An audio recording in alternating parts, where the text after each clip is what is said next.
Okay, ladies and gentlemen, we will get back. Everybody will make their way back up here, and then we'll get started.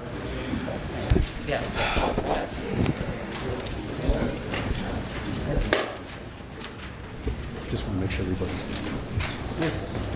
Here's Sam. Okay. Yeah. All right. Go ahead. We'll take the roll call, please. Alderman Conkin. Present. Alderman Moiseo. Present. Alderman Beedling. Present. Alderman Newsom. Present. Alderman Tempest. Present. Alderman May. Present. Alderman Valco. Present. Alderman Rivera. Present. Alderman Cunningham.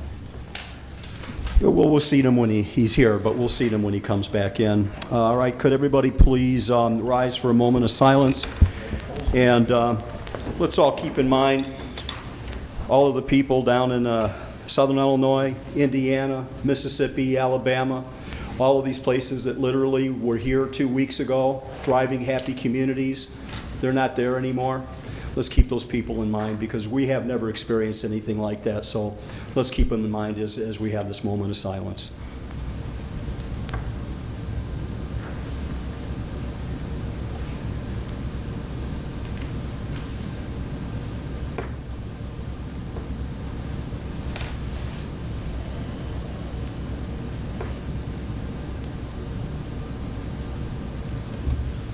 Thank you. I pledge allegiance to the flag of the United States of America and to the republic for which it stands, one nation, under God, indivisible, with liberty and justice for all. Will we seat Alderman Cunningham, Your Honor? Motion by Alderman Tempest, seconded by Alderman Newsom to seat Alderman Cunningham. All in favor? Aye. Opposed? Ayes have it. Thanks, Sam. I don't really have any comments this evening. I had a few things I was going to read to you, but I've decided to kind of hold off on that for the next city council meeting. A few things I wanted to put out on the table, but they can wait. What I'd like to be able to do this evening is to take a motion to move up on the agenda a couple of items, if we could. We have a couple of guests with us this evening that there's really no reason to make them wait until late in the meeting. So what I'd like to do is to take a motion, if I could, by Alderman Valco, seconded by Alderman Moiseo, to move up under items number 10, which would be item C, the approval of the exclusive option agreement with Streetscape Development for LLC for city-owned property to be described. And the other would be to item D, to address the contract with McGuire Woods Consulting LLC. We have the motions. All in favor? Aye. Opposed? The ayes have it. Thank you all very much. I'm sure our guests will appreciate that as well. So what we'll do is we will go to item 10, number D, which is before us. We just finished seeing a presentation. I'm sorry, item C, yes, I apologize. We just saw a presentation from Mr. McClendon about the project that he's done in Libertyville and the one that he's interested in doing in the city of Waukegan. So we'll take a motion and then have discussion.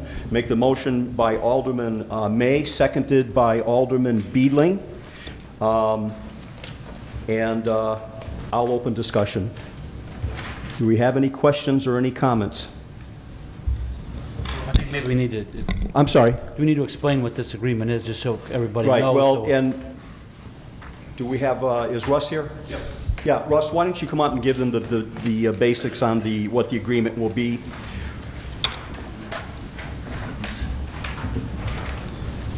What's before you is a 9-month option that can be extended at your sole discretion for another 6 months, not to exceed 15 months total. This is the very start of the process. Any RDA, any rezoning, subdivision comes back before you. So this starts that process. Okay. Any other questions? We'll take a roll call vote on that, please. Alderman Conkin. Aye. Alderman Moiseo. Aye. Alderman Beedling. Aye. Alderman Newsom. Aye. Alderman Tempest. Aye. Alderman May. Aye. Alderman Valco. Aye. Alderman Rivera. Aye. Alderman Cunningham. Ayes have it. Thank you, everybody. I think this is an exciting opportunity for the city. It's a step in the right direction for our downtown, and hopefully all of us pulling together and working to make this happen. This is going to be a success story for us. You know, hopefully it's something we'll even be able to announce before the end of this year that things are going to move forward. So thank you all very much. Then item D, we have before us, this is strictly a discussion item, and we've requested Darren Collier to come. He is the representative for McGuire Woods Consulting, and this was at the request of Alderman Tempest, who wanted to discuss the arrangement that the city has with this consulting firm.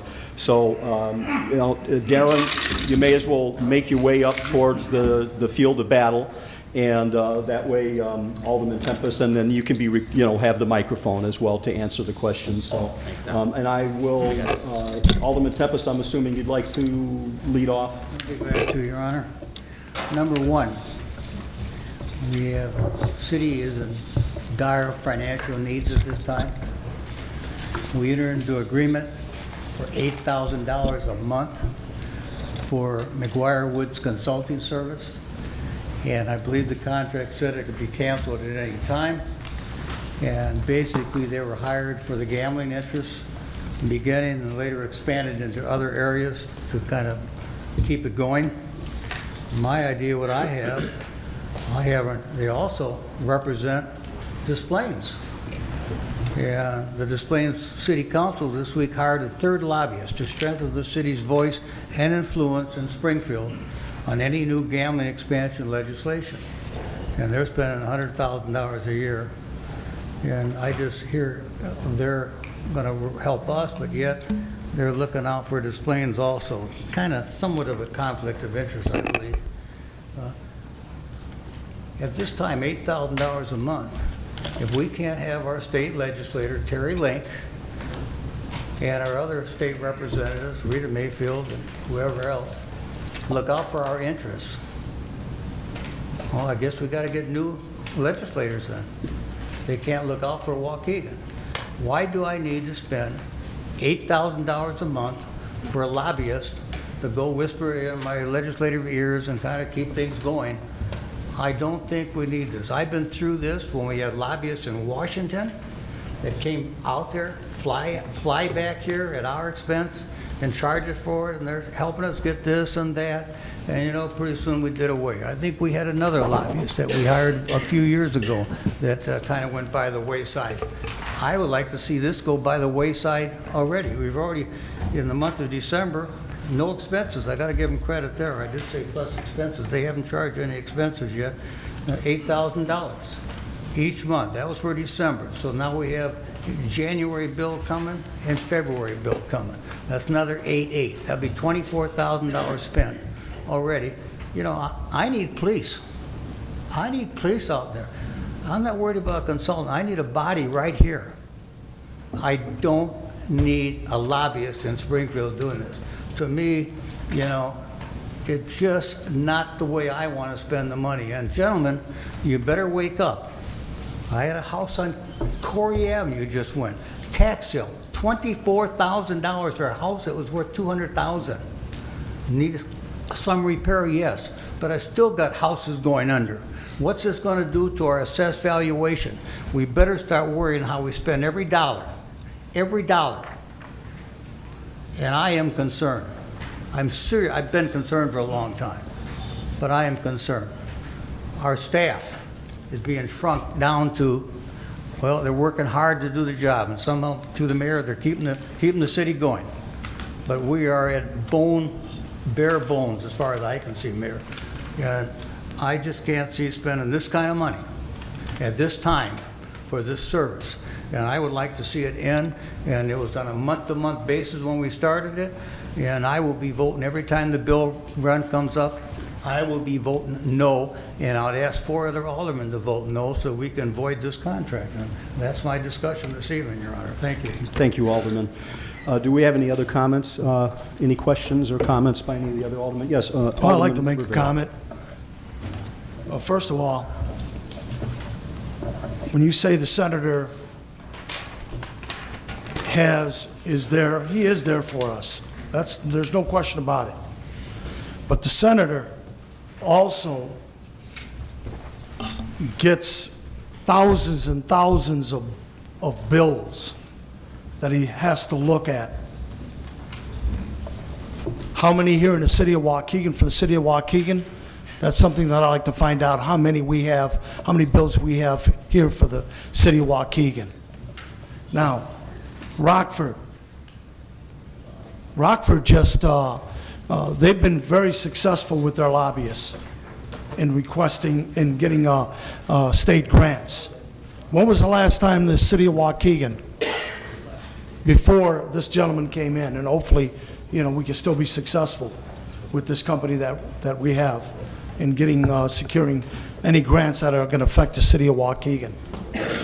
Before then, how many grants have we seen without a lobbyist? None. Now you're talking $8,000 a month. And we've sat up here approving a lot more money than that, believe me. And what if we do get one grant, even securing one grant, those $8,000 that we've invested in a month, if we can secure one grant that would mean, you know, millions of dollars, that in itself right there would be a huge success. So it'd be all worth it. But just to give up on a lobbyist after what, I don't know, what has it been, 4 months? 3 months? You're basically giving up on everything as well. So, gentlemen, and ladies, make your decision, but I just cannot see giving up on the lobbyists. But I'd like to see the gentleman here also explain, you know, as far as Waukegan is concerned, how many bills you're talking about that Waukegan, I mean, the senator can't be observing all these bills. That's why you need a lobbyist. There are approximately 7,000 bills introduced each legislative session, these last 2 years. We send you guys the weekly reports that shows you the bills that we monitor for the city of Waukegan. I'm not exactly sure how many bills are on there. I'm not counting. Right. But that weekly report has the bills that we monitor for Waukegan, as well as other issues that we try to do for Waukegan, from obtaining grants to arranging meetings with the mayor to try to get us at the head of the list for bridge projects, for road projects, for a wide variety of things to come up. Alderman, I'd like to also say, I absolutely, I want to say this and preface it by saying, I absolutely 100% understand Alderman Tempest's concern about our fiscal situation. We don't spend a dollar, let alone $8,000 lightly these days. I mean, we really don't. We pinch our money so hard that you could probably come up with a dozen different kind of jokes about how hard we pinch it. But, you know, as money becomes more and more scarce at both the state and federal level, every single body of government, every single group that wants that money is fighting that much harder to get that money. And they are using absolutely every single tool that they can make available to themselves to put themselves on the playing field and to try to level the playing field so that their community can be in line for the same type of money that other communities see. I agree with Alderman Tempest that our elected representatives have probably not maybe given us the best, as far as the best attention on some of these needs that we have. That happens. And maybe some of that's my fault and you know, our fault in general. But we have to change how we play this game, because everybody else is playing by a different set of rules than we are right now.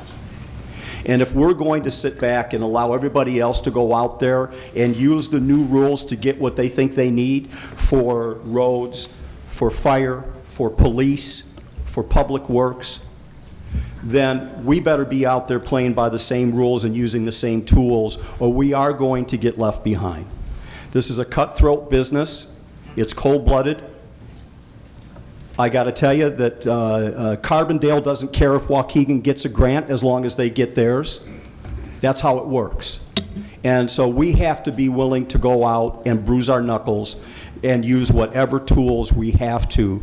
And I think that McGuire Woods' pricing structure is absolutely well within the ballpark of what any lobbyist charges. In fact, actually is probably extremely affordable, relatively speaking.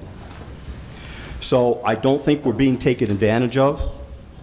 We do spend this money with a great deal of oversight, and we are piling on the projects as quickly as we can think them up. There's new money coming right now from the federal government for more bridges and roads and infrastructure projects. In the last round, the city of Waukegan got very little. We need to get more. Genesee Street Bridge, how many people are you aware of Genesee Street Bridge, the fact that you can't drive a truck over it? How many people are you aware of the fact that Grand Avenue Bridge is falling apart? Everything has to be maintained. And we haven't done it for years, and then what happens is it ends up costing us more because we wait so long. We cannot continue to do this. So I will support, and I will continue to support, having a lobbyist represent the city of Waukegan as long as our legislative body allows us to continue to do so. I understand Alderman Tempest's remarks because he and I are very, very much on the same mindset as far as making sure that we don't waste the city's money. But I do feel that this is a good use of our resources, and it will return more than we put out in the long run. I totally agree with you, Mayor, and you said it well. We need to stay on top of the game. We need to compete. And by sitting back, not doing anything, letting go our lobbyists, we're not going to be in the game for long. So. And we want Waukegan to keep moving forward. That was the whole goal behind my administration, was to keep the city moving forward and to put us into the game. And these are the tools that get you in the game. Whether we like them or not, these are the tools. Alderman Moisio. Yeah, I'm as torn as can be on something like this. I totally agree with Alderman Tempest. I don't like the way this game is played. I'm not begrudging this gentleman. He's using his expertise to do what he needs to do. It's nothing. He's just playing the system like anybody else would. But they wonder why taxpayers are upset with government. You wonder why taxpayers are upset with government. This is how government has to work. It's almost going to get to the point that Coach Tempest and I, you're going to have to hire a lobbyist instead of calling us at home. Call my lobbyist, and then I'll get back to you. Well, you know that's not how anybody up here works. You can call anybody, at least this Alderman, I'm sure you can call any one of us up here and we respond to your problems and try to take care of them. We just wish we had more of that response from other people. Obviously their job may be too big, but then maybe we need a little bit of a different system. Or maybe they need a bigger staff. I look at this gentleman and what they do is maybe sort of a chief of staff for everything that comes through. They try to help us out, try to disseminate things. To help us move us forward and get us some more money. So I'm torn.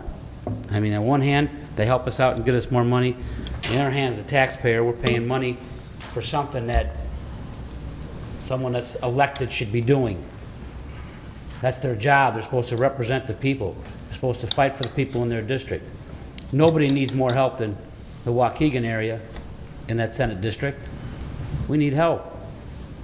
You represent us. You're supposed to help us. But we have to hire a lobbyist to help us also.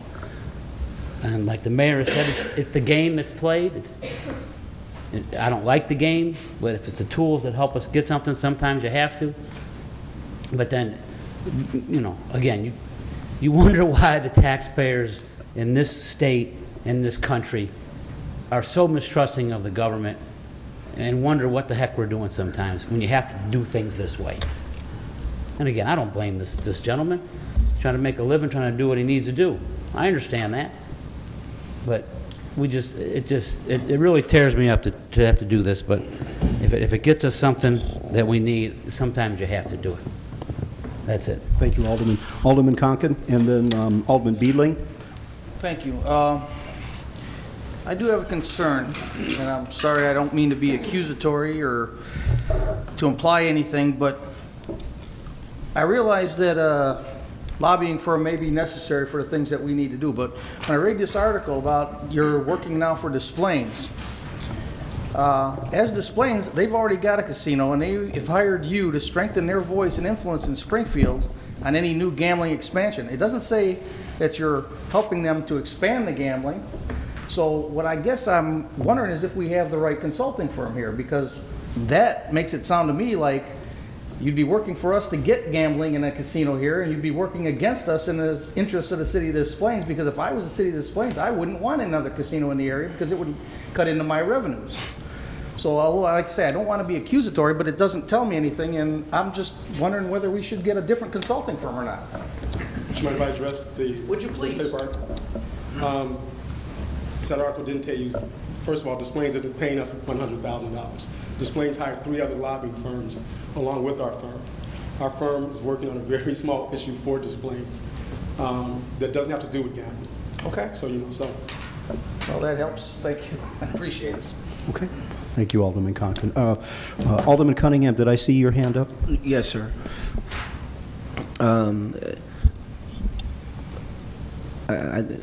Alderman Conklin kind of asked the question that I really wanted to ask, but in light of all the conversation regarding our legislators, I don't want this community to think that the alderman, or even I hope Mayor, you too, that we do not have trust that our legislators are out there working on our behalf. Because I can tell you personally, from State Representative Rita Mayfield and State Senator Terry Link, on issues that is concerning constituents in my ward, they have been very attentive to them. So when it comes to lobbyists, Mayor, I think you're right. That is part of the game. And if you're not in the game, you don't get any of the winnings. But from a standpoint of when this was introduced to us, and this is my own recollection now, it appeared that this lobbyist was only for the casino. And I think that's where the confusion is coming in. If this lobbyist was only for the casino, then the word will be, then why do we need them any longer if they're only for the casino? I think what we need to do is pretty clear this up as if they're working on other projects, then what those other projects may be. And if it's my own, from my own standpoint, I like to do some targeting. I take a look at our streets and our sidewalks. I take a look at the police and our first responders. If I had to have my choice, forget about all the other things that could potentially be out there, and let's put a focus in on what? Let's put a focus in on street and sidewalks, on sewer. Those are major critical areas of our community that are crumbling. If I had to ask them to be focusing on something, let's focus in on that and that only. Get to those legislators who approve those kind of things, whether it be the State Department or the federal. And let's see, can we focus in on getting those grants? Those are what in my opinion, the needs assessments as we go through, as you go through the various departments. Police and fire, whatever grants out there can help us mitigate, bring in more personnel because we lost, and to add to because of the high in crime and low unemployment. Let's put a focus in on things versus I just have a lobbyist, whatever's out there, let's try to get it. Typically, when you do these things, you have lobbyists, as you said earlier, Mayor, they focused in on the casino. That's not the game anymore. The game is what we, in this community, and talking to the department heads, the frontline people, do every day.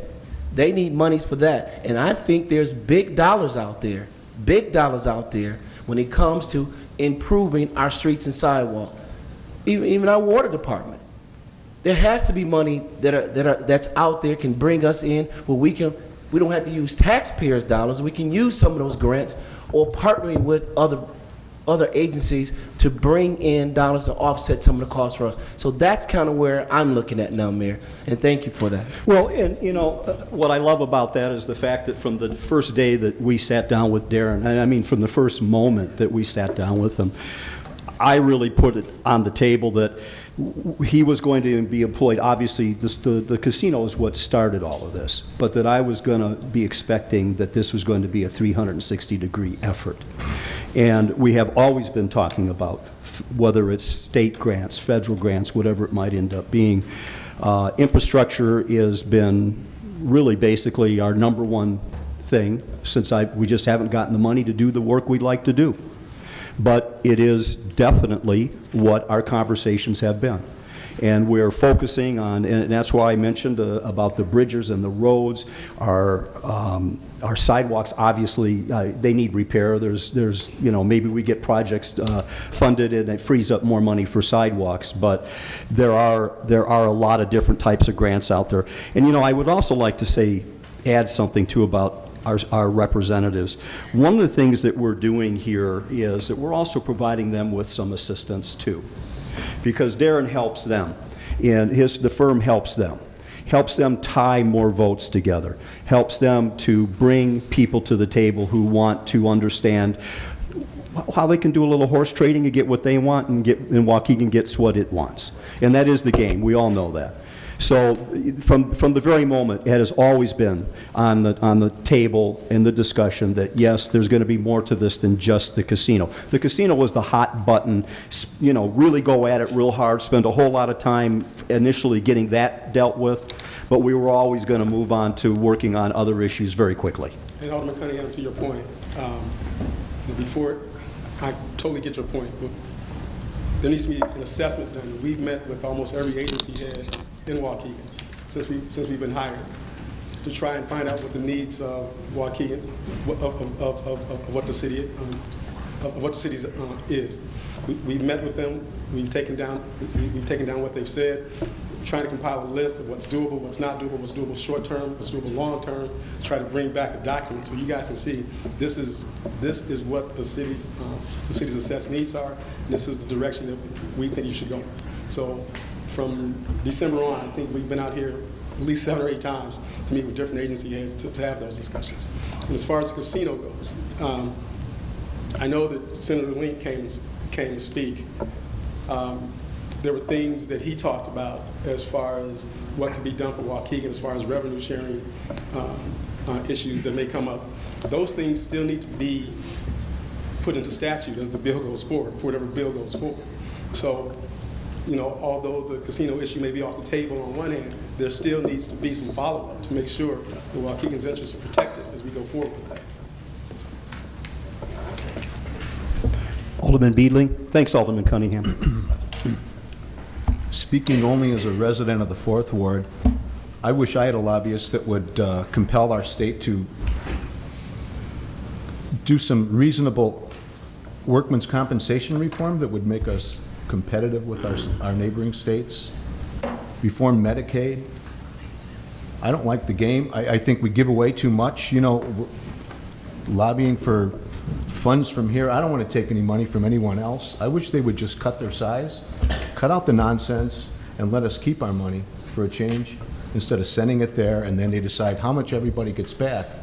We give away way too much. Everybody has to have a little skin in the game, even at the school level where we have fee waivers for sports activities and things like that. I think everybody has to pay a little bit so they have some skin in the game. This whole thing is, our federal government is bankrupt, our state is bankrupt, our city doesn't have much money. I know the taxpayers in my ward are tapped out, and I don't want to ask them for another dime. Yet the state has tied us to labor contracts that guaranteed in the state constitution. These are the things that, to me, that need to be addressed. I don't want to play this stupid money game anymore and lobby for money or anything else. I'll go along with your contract for a while, but this state has serious problems and it's teetering on the brink. I don't have anything more to say. Well, I think that, Alderman, too, that those are some of those issues that are important, you know, and they get dealt with at a lot of different levels. One of the areas that really deals with some of the things you're talking about is the municipal league. And the municipal league works a lot on those issues because they represent all the, you know, many of the cities all at once in that. But it doesn't mean that we can't still have him help express our point on that, because I agree with you that it is a problem for us. And we do need to address some of those. So some of those things we should sit down and talk to them about and see where we can go on getting some, whether there's any leverage to be had on those issues or not. Actually, Medicaid reform and pension reform are the two biggest issues that will dominate in Springfield this year. So. Okay, thank Mayor, you. Could I Alderman make May. one comment? Yes. I'm a little bit concerned that I've heard twice now that the casino is off the table, and in my mind, it is not off the table. I understand Senator Link's position, and he's named Park City, and he's the sponsor of the bill, and I understand the position that he's in. But very clearly, the governor has stated that he does not agree with Park City and has made the comment on the radio named Waukegan. So I don't think the casino is off the table at all. It's going to come out in some form, but I don't want to give up on the real estate tax revenue, the permit and building fees, and the food and beverage tax. I don't, at this point, feel like I'm ready to settle just for a revenue share, 5% of 2% of, you know what I'm going at.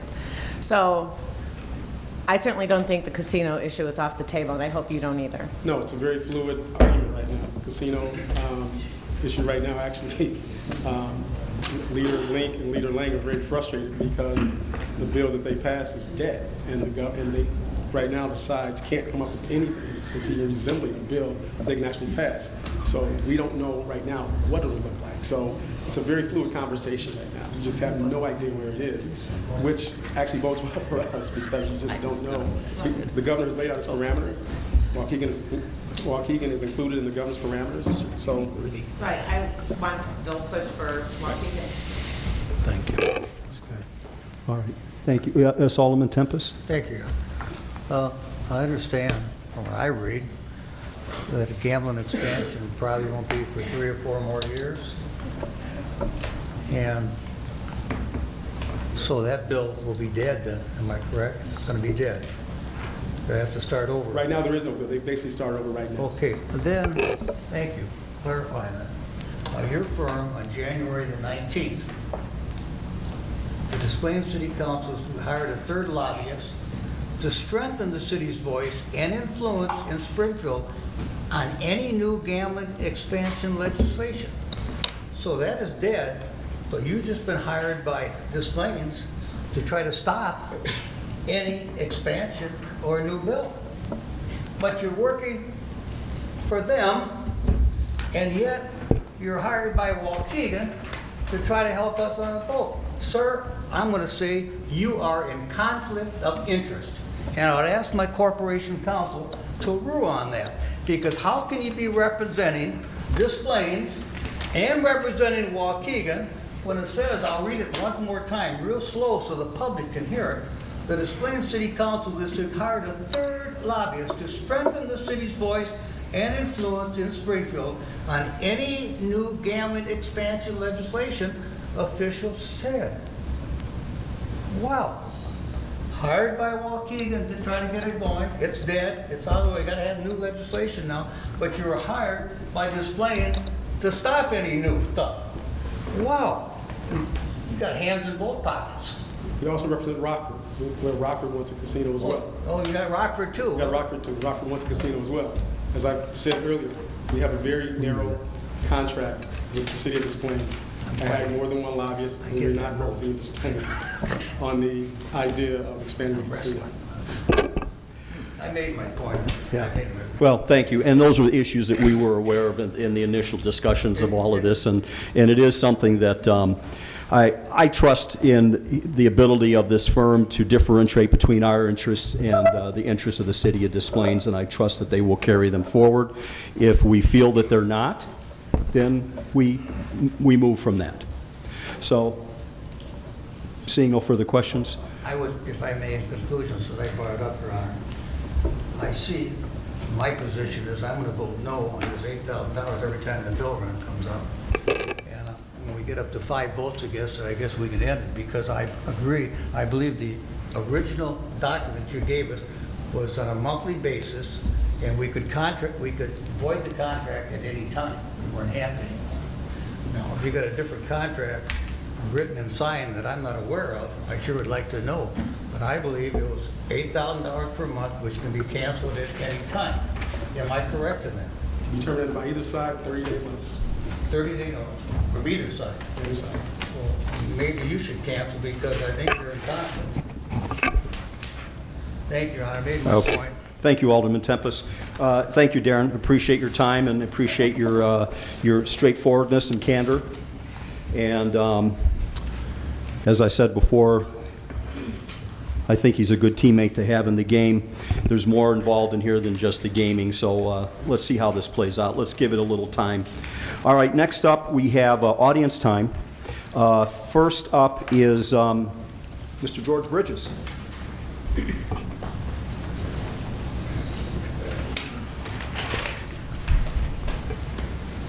And Mr. Bridges, if you would just introduce yourself and give your address, please. All right. Hello, everyone. Council, Mayor. My name is George Bridges. Address is Talcott Drive in Waukegan, Illinois. Again, I'm George from the Waukegan Fire Department. I'm sorry. All right, my name is George Bridges, Waukegan Fire Department. I would like to invite everyone to our 11th annual Juarez Cup charity basketball game this Saturday at 6 p.m. at the main turning gym here in town. It's co-sponsored by the Waukegan Fire Department, Local 473, and the Waukegan Police Department, Lodge 5. The event raises money for our Waukegan High School Booster Club and the Northern Illinois Special Recreations, a division of our Park District. And for anyone who has came before, it's a very nice event. If you can express that, ask someone that has came. Many of our aldermen have came before. The RLTC puts on a very nice show. They do a very nice introduction. They run the concession stand throughout the entire event. We have the Northern Illinois Special Recs sports players. They also play at the halftime game. We have some elementary, some children show up and they play a 5-minute game at halftime also. And it's just a very, very nice event, and we would love to have you come out and support us while we're supporting our schools. And it's cheap, too. Yes, $3.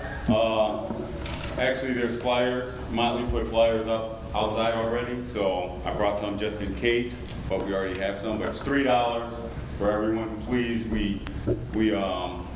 if anything, you can come out and support us while we're supporting the kids, but you can definitely be a witness that all of the cops and the firemen should not be paid to play basketball. That's one reason just to George, support there. what's the series standard? We know what the tilt is on the series, or I knew someone was going to ask you. is that? I don't know. I'm not trying to set you up or anything. I did not know. Sure. It deeply saddens me. Go ahead and say it. Go ahead. But the police department has won the last 3 games. So, thanks for that. You need a ringer. George, you need a ringer. Yeah. If I can have one more statement. Yeah. It is with great confidence that we will prevail this year, the Waukegan Firefighters. So, Very good. Thank you. Council.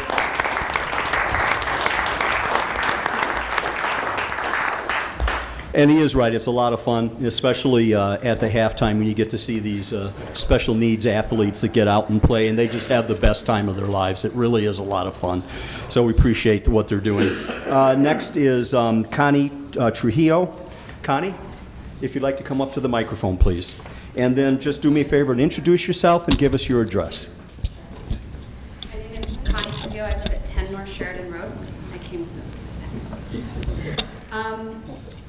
I live in the building at Waukegan, in Waukegan at Washington and Sheridan, and I recently emailed quite a few of you regarding ongoing issues. This is the building that is right across the street from the location of the proposed housing project that was mentioned earlier.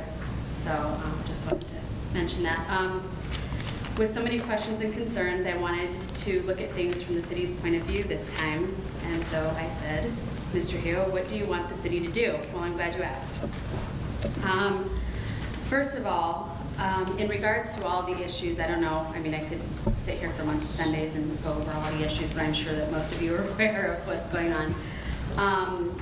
And the recent court ruling as far as the ownership that has been ruled on the building. Number one, I would like for the city to be consistent in enforcing the rental laws. Number one, the requirement of a rental license that I understand there was an inspection that was completed today, and I spoke to the gentleman that is now representing or the management company for the owners, and he stated to me that there would be a rental license issued tomorrow. That remains to be seen. I'll wait to see if that actually happens. I say there is no reason or excuse that the previous owners or managers should have been allowed to continue renting without a rental license. To my knowledge, it's a law here in Waukegan. I'm not sure if it's a Lake County law or it's specific to Waukegan, because this gentleman also mentioned to me that in Chicago, he does not require a rental license to rent. So I'm not sure exactly where. It's not the case here. Okay. So that's first and foremost. I was told some time ago that part of the reason there was a previous inspection and the amount of units that they inspected did pass inspection, but a rental license was not issued, but the city was not going to prevent the current owners, managers, or whatnot from actively renting units. So I'm a bit confused as to why the law was not adhered to as far as there needing to be a valid rental license for that to happen. So that's my point number one. Second of all, the inspections, which are, to my knowledge, required for the rental license, and inspections being the elevator inspection. The elevator in that building is in severe disrepair, and it has been for several years. I've been a tenant there for about 3.5 years. The fire alarm, and as far as the elevator inspection, the last valid one on record was from 2004. So that's one issue. The fire alarm, during the storms that we had during the summer, it was discovered that the fire alarms were not working as far as, I do believe it's been fixed or is a Band-Aid right now, but they were not working in regards to communicating with the fire department when a fire alarm was pulled. So that was another issue. The emergency exits and the hallways and stairways were not lighted, and the stairs were in disrepair. That, I believe, has been fixed, but was not fixed until tenants of the building brought it to the attention of the Department of Buildings, I believe. I'm not sure, the compliance officer. But that has been fixed. Handicapped accessibility in the building is, to my knowledge, and we found this out again during the storms of the summertime, there is no backup generator in the building, which during a power outage makes both of the elevators unusable. And also because the water in the building is, it's on a pump system that requires electricity. When the power goes out, we're without water, without elevator. So, and that affects the handicap accessibility. Let's see, I think the bottom line here is that if proper inspections were being done all along, that all of these things would have never been major issues over the last short period of time, the last couple of years. And it seems to me that every time something happens, there's a Band-Aid to satisfy the city and the tenants, and which leads into my third point, which is follow-up. Over the past 3.5 years, various issues have come up and tenants have complained to the city, and there's a Band-Aid. I mean, there's been, throughout the 3.5 years that I've been there, there's been times that the building was red-tagged for open sewage in the basement. The elevator issues, there's been a laundry list of things that have gone on. And it seems to me at the time, whenever the city has come in and either issued a citation or a warning, there's a Band-Aid to fix the issue, but it's never followed up on by the city to make sure that the repair or the inspections or whatever needs to be done is completed. So I know that, granted, there's been several owners or parties that claim to be owner. I know that it's been caught up in court, but it doesn't seem, at least from the tenant's point of view, that there's been proper follow-up on the city's behalf. I did put in here that the city's non-involvement and lack of follow-up has allowed various owners to believe that they can get away with violations and not following laws. It doesn't seem that they're not afraid of any consequence, so I think that's one reason why they're not they're not wanting to fix the issues properly. And lastly, I think that one thing that I feel confident speak on behalf of everybody in the building is that informing the tenants of the status of the ownership from the time that this kind of all went south with the bankruptcy of the original owner from when I moved in. Nobody has ever really been sure of what was going on in the court system. I mean, it's an unbelievable amount of red tape to find anything out. And the only way that we recently found out was my husband actually found the court ruling online after digging after the latest notice was posted of new ownership. So I think that something that would have been somewhat a gesture in good faith on behalf of the city would have been to possibly send a letter, hold a meeting, somehow advise the tenants of what was going on, because we've never been kept in the know of the legal battle and what's going on at any given time. I think that has caused a little bit of the bad feelings towards the city about the way that they've handled everything going in regards to this building. And so I think that hopefully going forward, that what we would like to see is maybe the follow-up and the enforcement of the laws, and maybe a little bit better communication on behalf of the city of Waukegan. And a couple of questions that I have is, now that an owner has been named and the inspection has been done, as I mentioned, the gentleman on behalf of the management company has mentioned that a rental license will be issued tomorrow. I'm curious as to the validity of that. Secondly, I know that the process as far as inspections go to issue a rental license is inspecting a certain amount of units every so often. But my question is, the insides of the apartments can look great, but it doesn't speak to the condition of the elevator, the plumbing, the heating, the water pumps, the severe leaks in the roof. These are all current ongoing issues of the building that I'm curious as to how a rental license can be issued if there are these severe ongoing issues in the building. Okay, thank you. Thank you. Thanks. Dave, why don't you come up for a second? Thanks.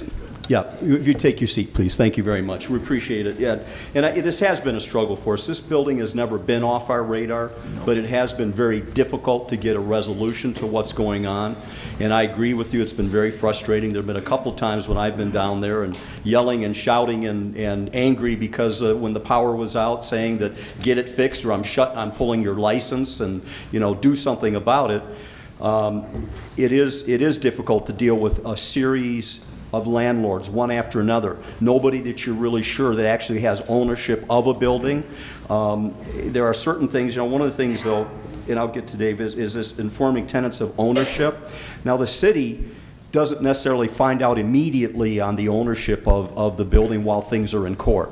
It takes time for information to get to us too. And it is not our building. I mean, it is a privately owned building. And it is a failing of the owners that they haven't kept you out. That is an absolute failing. And among all the other things that you just described, which are real problems. I don't deny those issues one bit. But I'd like to have Dave address, and maybe in 2 minutes, give us a little bit of an overview of the history of that building in the last 3 years. 10 Sheridan, in 3 minutes. Okay. 10 Sheridan in the past 18 months has had probably 12 people claiming ownership of the building. It's been tied up in bankruptcy court. It was just settled less than 30 days ago, giving it to a group called Restructured Capital LLC, who happens to be the original people that bought it from Mark Zoll and Zoom Enterprises 3 years ago, I guess. And it's been tied up in court. The gentleman's name who are the legal owners are Gus and Sam are delay. It's being managed by MLC Properties. We just got this information last week. The rental inspection is in process now. It started today. It should be finished tomorrow. The elevator has been state certified since June. We had them in here for court for the elevator. They finally got everything done. They went to our adjudication hearings on the elevator. Every issue that's come up with the building we've addressed, and I apologize if it hasn't been as good as everybody expects, but we've got compliance, okay, at the bare minimum. Now, the ownership of the building, that becomes like you said, Your Honor, that's a private matter, but it is public record. It's not the city's responsibility to say who the legal owner is. We don't make that determination, but we can share it. It's Gus and Sam, Sam DeLay, Restructured Capital LLC, who also have the other LLC, which is 102 Washington LLC. I guess they're merging together. That's what I'm guessing. Okay, but they are the owner that was ruled by the bankruptcy judge. When we finish our rental inspection, as long as everything passes, they will be issued a rental license under Restructured Capital LLC. Once a year, we inspect 1/3 of the buildings in the common areas, and we do that with the fire department. The building does have a generator that runs only emergency lighting and the elevators. When the building was built, it was not built with a full building generator, and it was not required by code. So I can tell you we've spent a lot of time in the building. It has a long way to go. The new owners have some plans. I haven't heard them all. I'm going to look at the inspection results myself tomorrow, and we'll be making the determination on the license. But if they meet the minimum or the minimum of the code, we have to pass the inspection. What about the fire department? I'm sorry, Alderman Rivera? The alarm system, one of the issues that you brought up. Was that site? The fire alarm system, to the best of my knowledge, is up and working. The sprinkler system's up and working. We did have an issue with Commonwealth Edison. That's been resolved. Like I said, the inspection's in conjunction with the fire department, so we have to wait for their approval also. But this could all be as early as tomorrow that we get the results and we issue But those. by no means, we as a city accept any Band-Aid. No, sir. No, sir. What we have to understand is there's minimums to meet the code. That's right. Okay, and the history of this building has been the minimum. And we do expect more, but we have a minimum and a maximum, sir. And they meet the minimum. Alderman Tempest. Thank you, Your Honor. The parking lot just to the north of there. This evening, we voted for a man to do a study for up to, how many months was it? An option on the property to the south. Okay, but that's been used for parking lot many times for the train station and so forth at one time, history lesson. Now we have the hotel there with no parking. And we went through this not so long ago in regards to the parking lot just to the north of the building, where you have like Greek with his pots and pans and office and kitchen supplies, and that does a good job. We have the sandwich shop up in Genesee Street. They wanted half of it. And I spoke up then, I said, now wait a minute, what's going to happen to the old Waukegan Hotel? As you know, it is 10 North Genesee, Sheridan Road. Where are they going to park? Where is the option here?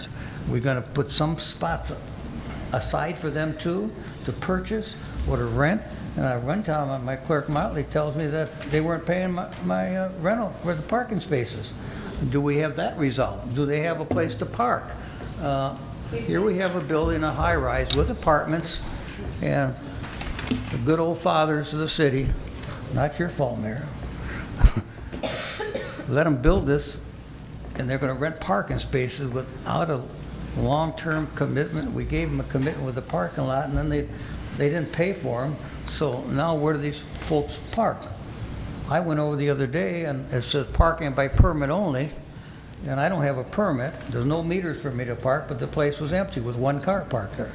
So we don't have it filled up with parking permits, and we need to take a look at that too, and we need to work out with this building and the new owners, where are they going to park their car? What kind of ranges are we going to have? Where are we going to sell them so many spots and divide it up in thirds? Or what are we going to do? They need parking there. They're going to need parking, I'm sure. Where do you folks park? We purchased permits. I didn't hear it. They purchased permits. Oh, permit parking? Okay. Yeah, That's why you're not there during the day then. Okay, well, I check. Alderman, if I might interject too, the clerk just advised me, we do have 88 spaces that are reserved for the building. Okay.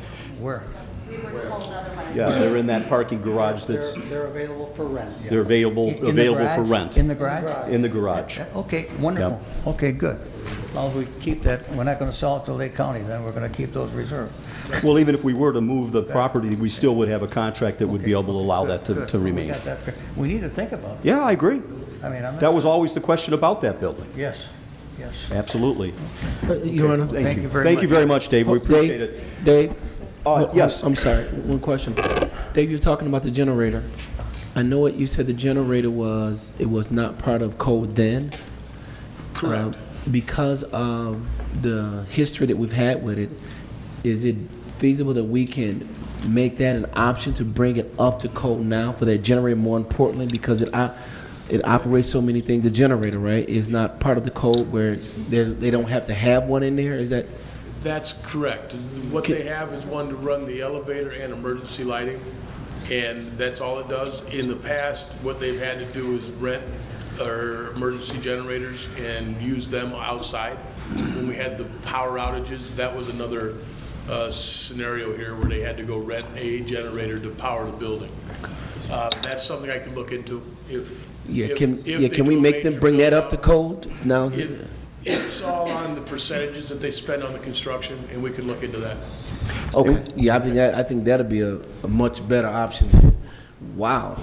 Well, we'll take this up with legal as well. Yeah, that's what I was. We'll I take guess a the look question, at it. yeah. Absolutely. Newt and I just were sidebarring about Yeah. getting together with Dave and Ann Lynn and having a discussion about what needs to be done, whether it's grandfathered or not, and what we can move in. So, Alderman Newsom. I had a question, Mr. Marion.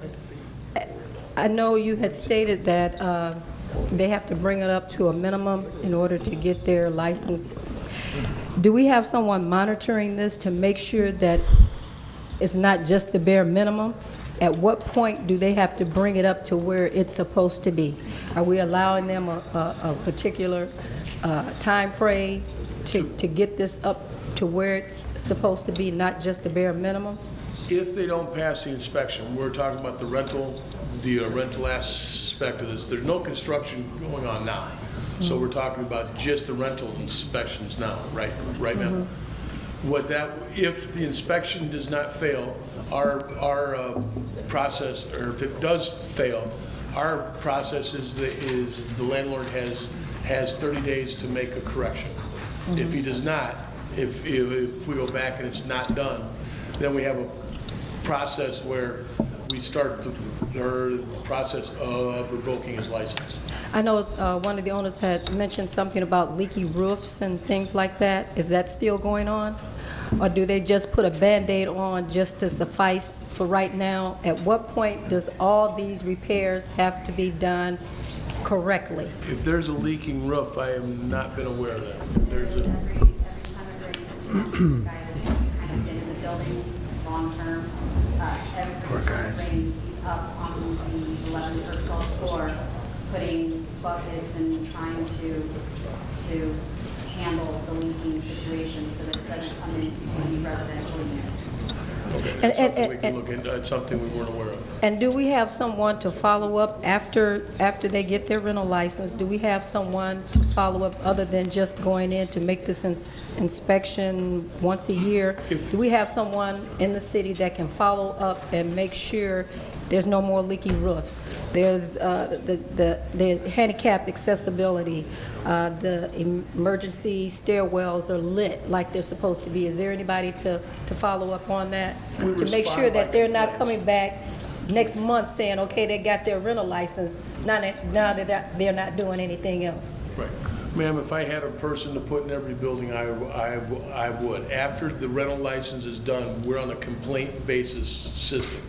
We need to hear the complaints. Once we get the complaints now, we do respond. I think our record with that our building is really well.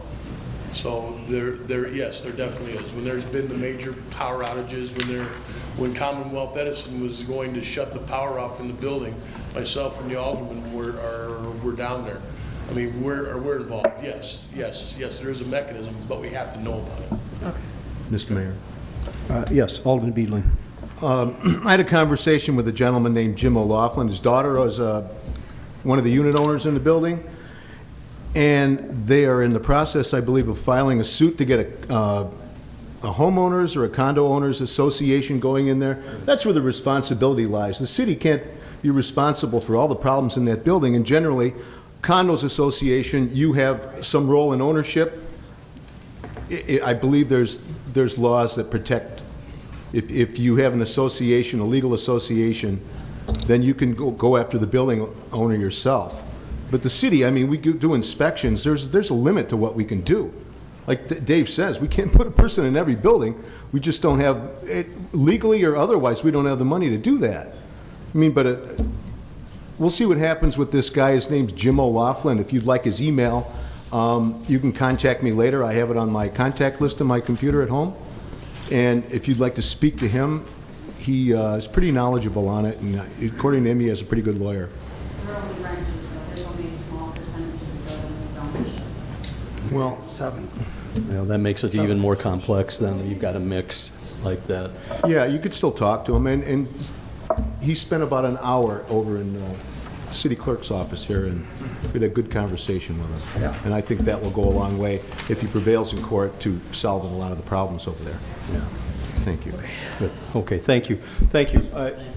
It isn't something that we've ever forgotten. I can promise you that. We just, Dave, I think, put it very well. If we had more people, we would have more, frequency of visits and a lot of different trouble spots that we've dealt with. But unfortunately, and I've said this, and I don't want to sound like a broken record, but there are 50% fewer people working in this building than there were 3 years ago. That impacts, and I warned everybody 2 years ago what the impact of that was going to be, and I hate to say it, but it's being felt.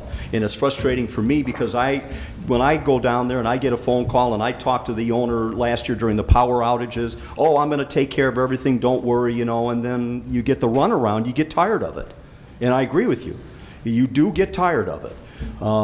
But we will do our best, I promise you that, to keep our ear to the rail on this. But you've got to let us know when something goes wrong. You've got to call us so we can get in there. Okay, thank you. Next we have Marilyn Cook.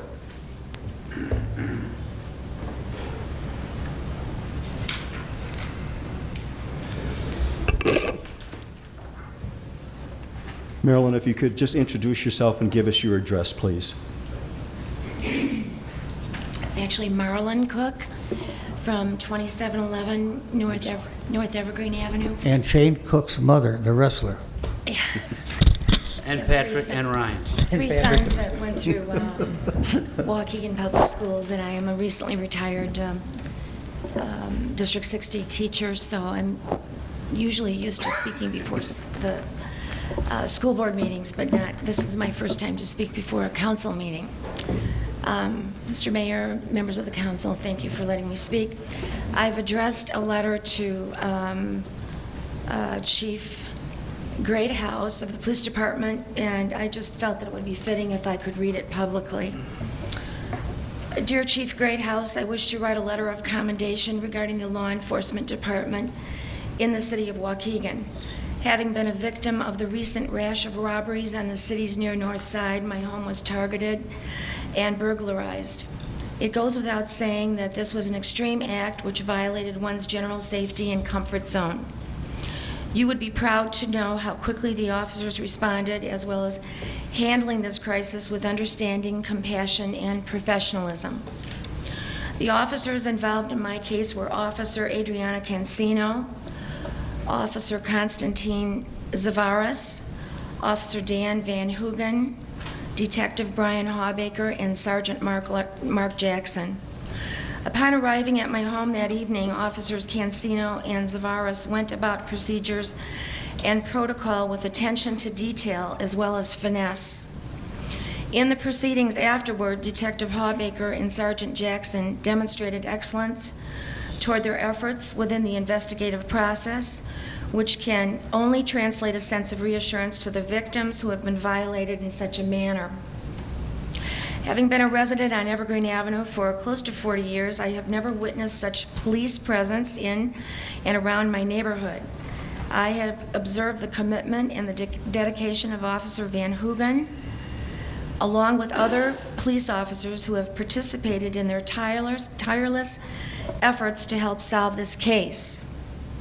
In light of recent city budget restraints, please give careful consideration before implementing additional police personnel cuts, which would undermine their efforts, but would also compromise and endanger the well-being of your residents. The protection that our officers provide in the midst of dealing with the criminal mindset on a daily basis cannot be underestimated or understaffed. Efforts to decipher and elicit the truth in the work with avowed liars, cheats, thieves, and thugs evokes a special kind of bravery and courage that the average citizen has usually taken for granted. A huge thank you goes out to these men and women who have exemplified time and time again their dedication to the safety of our city and its residents. I want to express my gratitude to you and your department for superior skills, as well as the pride that these professionals bring to their badge. Thank you very much. We appreciate it, and I think everybody up here shares your sentiments. We've got a good crew. They're overwhelmed, just like a lot of the people that work here at the City of Waukegan as far as the territory they have to cover and the numbers that we have, but we do the best with what we have. And I think that the department is very well managed at all levels. They can't be everywhere at once. We all know that. That's just a fact of reality. But I think they do a great job, and they are really, really amazingly good at catching people. They really are. So, you know, I think our congratulations and our thanks go out from all of us, just as yours does, and we share in the sentiment. So thank you very much for coming in. Our guys appreciate that. That ends public comment. I want to thank everybody for speaking. Next up, we have the minutes. A motion to approve the minutes of February 21st, 2012 regular meeting. Motion by Alderman Cunningham, seconded by Alderman Valco. All in favor? Aye. Opposed? Ayes have it. Thank you. We move down to committee reports and motions. The first committee that reports this evening is Labor Relations Committee. I am the chair of that. I was not able to be present at this meeting. I believe Alderman Moisio acted in my place, so I'm going to hand off the business items to Alderman Moisio. All right. First item of business is item A, approval City of Waukegan voluntary separation plan effective March 6, 2012, and I so move. Motion by Alderman Moisio, seconded by Alderman Rivera. Roll call, please. Alderman Conken. Aye. Alderman Moisio. Aye. Alderman Beedling. Aye. Alderman Newsom. Aye. Alderman Tempest. I'm going to vote no, and I'd like to explain my vote. We've had a voluntary separation program for the last 2 or 3 years. People have had a choice. We're down to 50% of our employees now. I do not want to encourage anybody to retire. I want them to hang in there. I need their experience in running the city. And I don't see how we're going to really save any money by giving somebody a buyout and then have to replace them. I really don't. And I need them, so therefore I'm voting no. Alderman May. Aye. Alderman Valco. Aye. Alderman Rivera. Aye. Alderman Cunningham. Ayes have it, thank you. I lost again. Item B, approve collective bargaining agreement between the City of Waukegan and the Teamsters Local Number 700, representing police lieutenants, May 1st, 2011 through April 30th, 2013, and I so move. We have the motion by Alderman Moiseo, seconded by Alderman Valco. Roll call, please. Alderman Conken. Aye. Alderman Moiseo. Aye. Alderman Beedling. Aye. Alderman Newsom. Aye. Alderman Tempest. I'm going to vote aye, but I do have some concerns about the contract. One is the allowance for clothes, I believe over $1,000 a year for clothing allowance. And also, the 12-hour shift. The 12-hour shift for an officer, to me, is something that should go. How can you work 12 hours a day and be sharp and ready as you have to be in a command position? I think it's too long of a time to work, and we need to work to get rid of the 12-hour shift on our police department. We really do. But I'll vote aye for the contract. I think they negotiated in good faith. Alderman May. Aye. Alderman Valco. Aye. Alderman Rivera. Aye. Alderman Cunningham. I'm going to vote aye, but I will concur with Alderman Tempest regarding that 12 hours. I hope as we move toward those other contracts that we take a look, those 12-hour shifts for our first responders, the policemen, that's grueling. So I just hope that that's something that's going to be on the table, on top of the table in the near future as we move forward with these.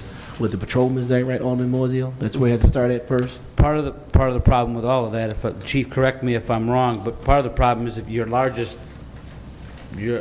group is the patrolmen and they're on 12 hours, it makes sense to have everybody else on 12 hours. You can't change one to different hours and keep one on 12, and then you can't organize. We're short-staffed as it is, and it doesn't mesh correctly. Is that accurate, Chief, to some point? About 12-hour shifts? Everybody needs to be on 12-hour shifts to make it work effectively? Well, currently, the way it stands, that the contract set up, we have 3 different contracts with the patrolmen, sergeants, and the lieutenants. That's the one you're voting on now. With patrol, the 12-hour shifts is in patrol. So basically what happens is the patrolmen's union, the patrol officers, which is the bulk of the department, they kind of lead the way as to the shift. So when they're on the 12-hour shifts, then the sergeant's union, their contract follows suit, as well as lieutenants. If for some reason the shift changes from a 12 to an 8, 10, whatever it may be, then the other unions follow suit as well. Right. So whatever happens, it kind of goes in succession. Yeah, it makes perfect sense. Thank you, Chief. Item C, approve collective bargaining agreement between the City of Waukegan and International Association of Firefighters, IAFF, Local 473, March the 2nd, 2011 through February the 28th, 2013, and I so move. Motion by Alderman Moiseo, seconded by Alderman Conken on item C to approve the collective bargaining agreement between the City of Waukegan and the IAFF. Roll call, please. May I comment first? Yes, Alderman rather Tempest, than during please. my vote? Because I read this contract very thoroughly. I'd like to start, for those of you that have it, you can start on page 12, the ambulance. We now have an ambulance fee that we charge residents when they come pick you up and take you somewhere to the hospital. We get charged that. What the union wants now, and we collect quite a little bit on that, but it helps, it goes back into the general fund, I believe. But here they say they want to get a new committee consisting of 6 members, 3 members appointed by the union and 3 members by the fire chief. And the GSC shall meet at reasonable times and places to consider and develop initiatives to increase revenues generated by service provided by members of the fire department, including, and it's currently at 56.78% we're collecting our budget on that part. The fire chief shall be responsible for the distribution of any additional revenue generated above the current level. So what they're saying now, if you make more than we did last year, we're going to tell you, or we want to be able to recommend where the priority and where the distribution should go, and also such help maintain existing staffing service levels to the community. So they're trying to say, if you collect a little more in the ambulance than you did last year, we're going to help you, tell you where it should go. I think that is not their problem. it's not, the ambulance building is not paying for our ambulance drivers and our service and our paramedic. It doesn't come close to it. We need to maintain that ourselves. I know the chief's aware of this. And then I'd like to go to page 23, on page 15 of the contract, hire backs. The need for non-emergency overtime hire back shall be triggered when the number of fire suppression employees on a shift reaches 23 or less. Again, you know, they're setting the standards of what it should be, and I believe that should fall on the chief, should be able to determine that, the risk involved and so forth, and not in the contract. They tell you when it goes to trigger it. Then I go to page 17. Nothing in this bill shall limit the city's right to reduce force. Well, now it's kind of common. It's to limit position, otherwise provide fire protection service if deemed necessary to carry out the mission of the fire department in the event there is insufficient funding or some other unanticipated problem. And firefighters may be laid off, provided the city agrees to meet with the union prior to that. Now that part, who knows? We may have to use that. But on the page before, it says staffing has to be at 23. It kind of contradicts itself. And then I go to page 23. The arbitrator has the final agreement. The decision award of the arbitrator should be final and binding on both parties to this agreement.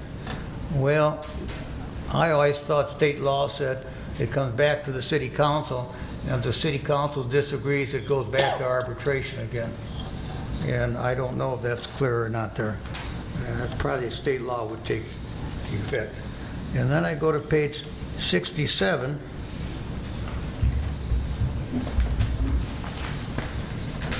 I'd be harder to negotiate than our union guy out there. This bothers me. I think we really need to enforce this part of the contract. I'm at a grocery store. I go to my friend's grocery store quite a bit. I sit there. I've seen people come in, union firemen, wanting donations. Here it's pretty clear. The city acknowledges that the union or its agents may be conducting solicitations of Waukegan residents, citizens or merchants and businesses. The union or its agents agrees that none of its officers, agents, or members will solicit any person or entity for contributions or donations on behalf of the Waukegan Fire Department or the city of Waukegan. But however, they could say, we're Waukegan firemen from union so-and-so, and we're soliciting a donation. And that bothers me a lot. I, as a teacher, I didn't say, I'm a union CIO, and could you give a donation to our union thing? I'd sure appreciate it, Mom or Dad. And by the way, Jimmy's in class, you know, and how much can we count on you? And then you got the police benevolent fund also that does that. But I like that part of the contract. I don't think they should recognize it, that they're Waukegan firemen when they're asking for a donation. And 68, the residency. Gentlemen, it comes a time, I was the last holdout on residency. And I think we have to come back to the time on new hires should have to live in Waukegan. I think we need to go back to that. There should be no resident requirement for the current Waukegan firefighters, paramedics, lieutenants covered by this agreement, who were hired prior to June 8, 2008. Employers hired after that date shall be required to reside in the state of Illinois in an area north of Highway 80. Hell, that's south of Chicago. All the way to the Mississippi River. That goes to Moline. Wow, that's a nice. The parties further agree that the event the city should seek any successor agreement to modify or restrict this established condition as proposal shall be negotiated in good faith. Well, I hope in the future that we would negotiate in good faith. I think Highway 80 all the way to Moline in Indiana is a pretty large boundary line, and maybe we ought to make it into the city of Waukegan, period. So those are my comments. I think it was negotiated in good faith, but I think this agreement's good through February 28th of 13. So I think then we need to win some areas that need to be taken care of, because we possibly we'll have to. I know we have an agreement now for 2 years with the 5 firemen that we hired, that we would have no layoffs. But gentlemen, it doesn't mean that it won't happen, and we reach that point. We have to work together to get us through this economic decline that we have in the states. Thank you, Your Honor. Thank you, Alderman Tempest. Appreciate your thoroughness in going through the contract. Roll call. Take a roll call, please. Alderman Conken. Aye. Alderman Moiseo. Aye. Alderman Beedling. Aye. Alderman Newsom. Aye. Alderman Tempest. I vote aye, but I sure want the council to be aware of some of the points I brought out. Alderman May. Aye. Alderman Valco. Aye. Alderman Rivera.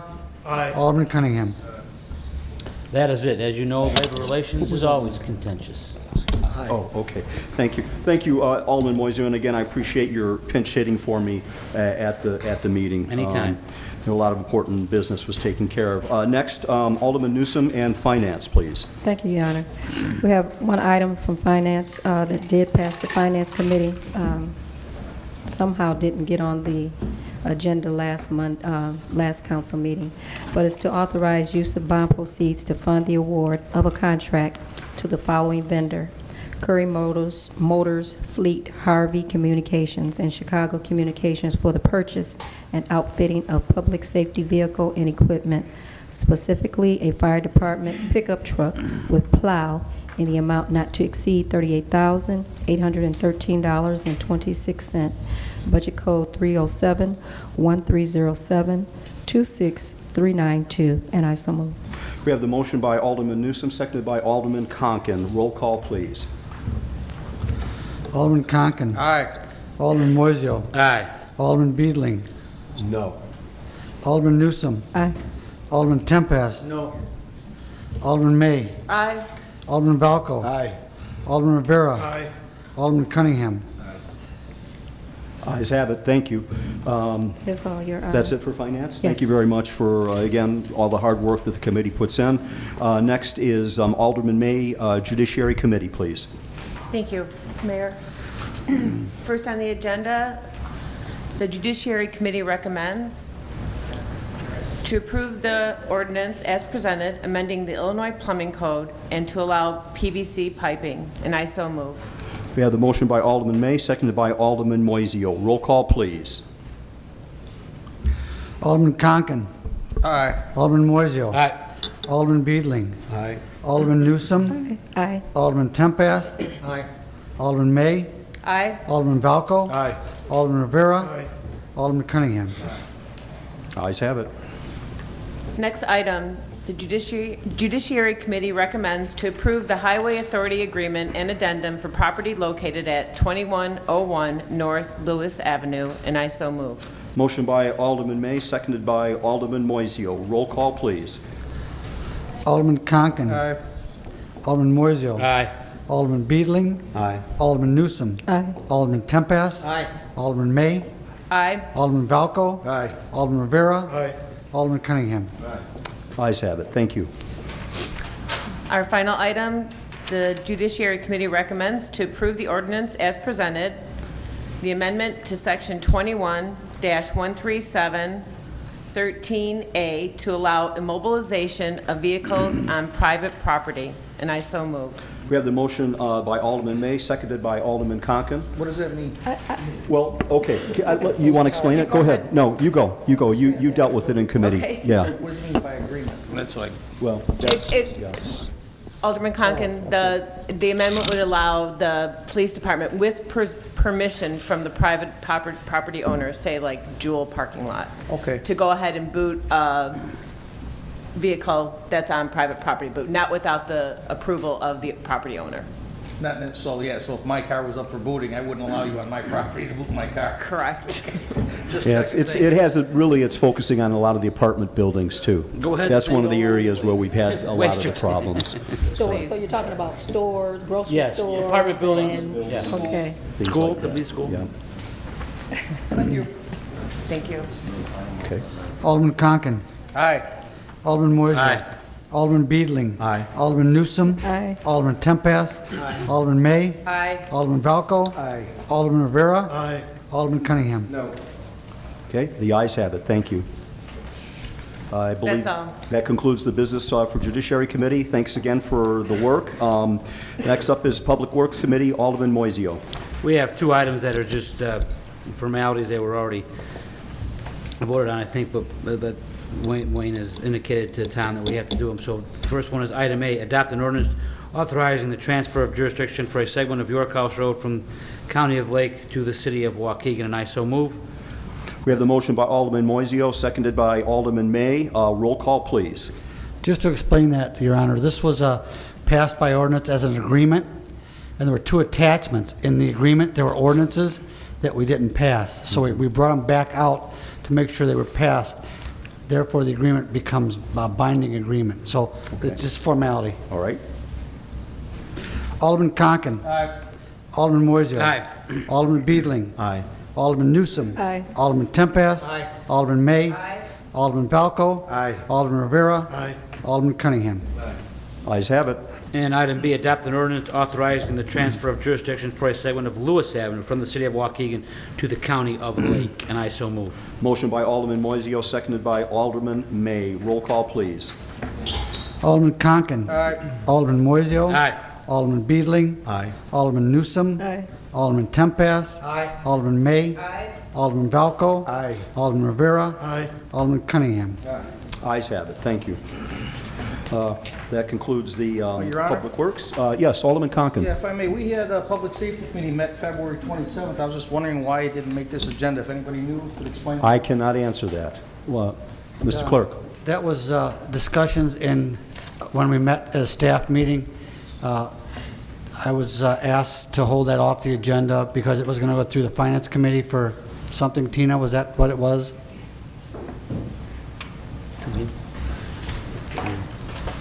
Mr. Chairman. That project's using bond proceeds, so it has to go through Finance Committee still to have authorization for the use of bond proceeds. Public Safety Committee can only approve the procurement of it. So we try to hold them so they can go at the same time in case one passes and the other doesn't. It wouldn't make sense to go to council until Okay. they both go through. Okay, thank you. Okay. Thank you, Tina. Is that on the cameras? I'm sorry, Alderman Is Tempest? that on the cameras? Yes, it's the issue on the cameras. I'm glad you held that over. Okay. It's got to go to Finance now. So concludes Public Works Committee for the evening. Old business. Item A, this is something that was held over by Alderman Tempest. We had a motion by Alderman Newsom, is seconded by Alderman Conken to adopt as presented an ordinance to approve the zoning calendar number 2356 text amendment to subdivision ordinance to allow administrative review and approval of minor subdivisions.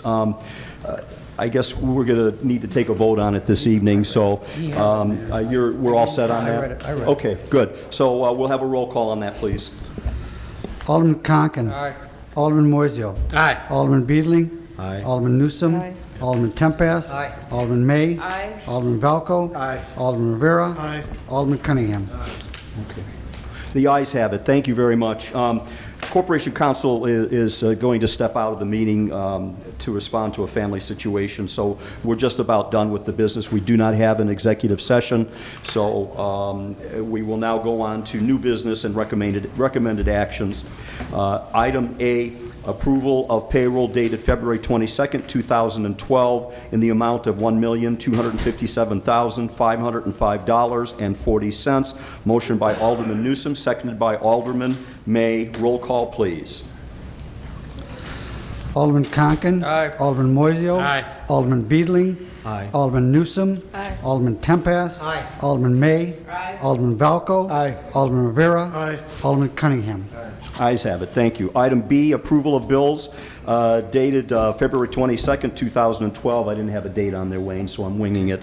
In the amount of $1,202,046.06. Motion by Alderman Newsom, seconded by Alderman May. Roll call, please. Alderman Conken. Aye. Alderman Moiseo. Aye. Alderman Beedling. Aye. Alderman Newsom. Alderman Tempest. I'll be voting aye except for McGuire Woods Consulting for $8,000. Alderman May. Aye. Alderman Valco. Aye. Alderman Rivera. Aye. Alderman Cunningham. Ayes have it. Thank you. Now we go down to item D was done, item C was done, item D was done. We'll go to item E. And this is a request for approval of the Sunfish North American Champions Sailboat Regatta to be held between July 30th through August 4th at the Waukegan Municipal Beach. Take a motion by Alderman May, seconded by Alderman Moiseo. All in favor? Aye. Opposed? Ayes have it. Thanks. I don't know what this is. It sounds like fun. I think it's going to bring a lot of kids and parents to our lakefront, so it's wonderful. Next, we have Alderman's time.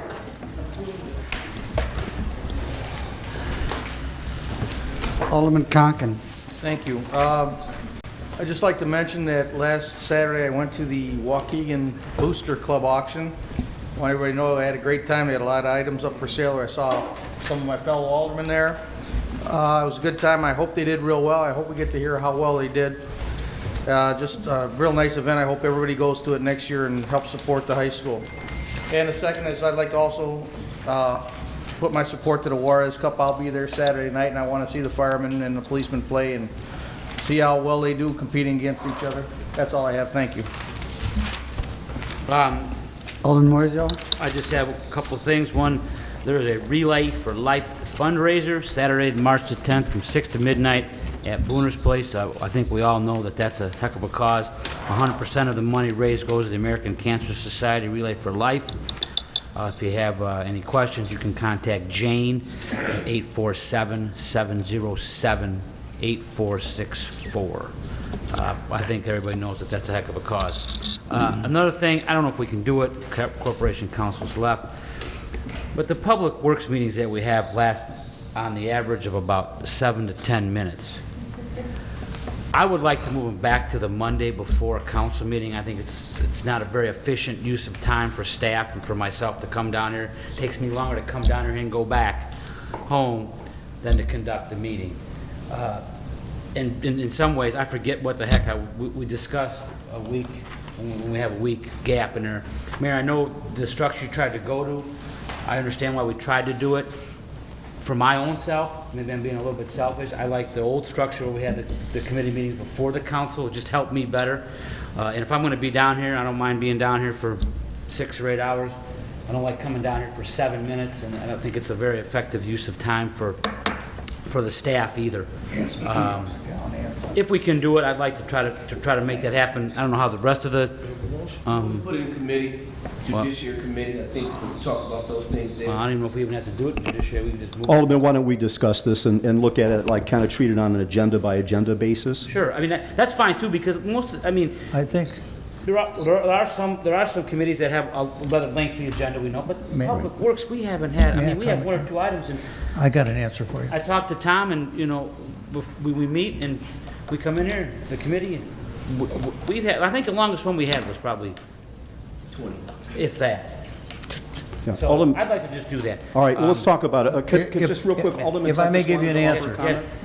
As I recall, Your Honor, we passed an ordinance. The ordinance said that it would be on the first or third Monday what it was. You could probably leave that ordinance in effect and just call it a special meeting, but maybe you could change the ordinance? Well, as long as we post it.